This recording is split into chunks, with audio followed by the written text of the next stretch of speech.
Hello everyone, welcome back to my YouTube channel. ఇవాళ నేను mango ice cream అయితే చేస్తున్నానండి. ముందుగా ఒక మామిడికాయని తీసుకొని శుభ్రం చేసుకొని పీలప్ అయితే చేసేయండి. కాయ మొత్తం పీలప్ చేసేసి ఇలా పెట్టుకోండి. ఈ ఐస్ క్రీమ్ చేయమని మా పిల్లలైతే 3-5 డేస్ నుంచి అడుగుతున్నారండి. అసలు కుదరటం లేదు. ఇవాళ అయితే ఈ ఐస్ క్రీమ్ అయితే చేయాలి, లేదంటే అసలు ఒప్పుకోరు. ఇవాళ మ్యాంగో ఐస్ క్రీమ్ అయితే నేను మీకు ఫుల్ ప్రాసెస్ అయితే చూపిస్తాను, చూసేయండి. మొత్తం ఇలా కాయని పీలప్ చేసుకున్న తర్వాత క్యూబ్స్ కింద అయితే కట్ చేసుకోండి. క్యూబ్స్ కింద కట్ చేసుకొని మిక్సీ జార్ అయితే వేసుకోవాలి, మిక్సీలో వేసుకోవాలి. మీకు మామిడికాయని మామూలు ఇలా తినడం ఇష్టమా, లేదంటే ఏమైనా జ్యూసెస్ కానీ ఏమైనా తినడం ఎలా ఇష్టమో కామెంట్ చేయండి.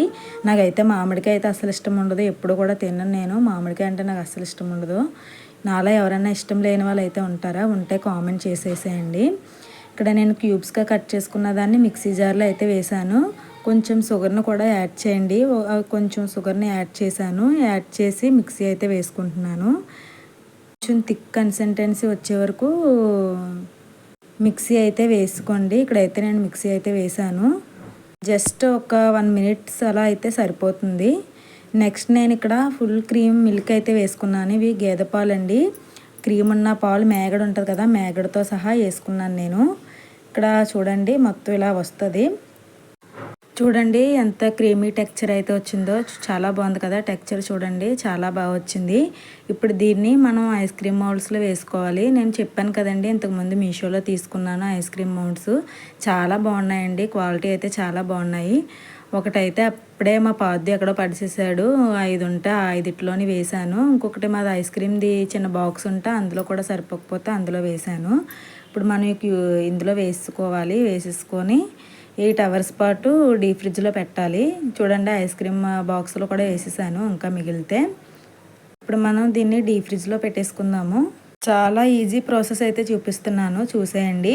ఇప్పుడు మనం దీన్ని 8 hours పాటు డీప్ ఫ్రిడ్జ్లో పెట్టుకుందాము. మాదైతే ఇప్పుడు కొంచెం కూల్గా ఉంది కదా క్లైమేట్, 1 or 2లో ఉంది.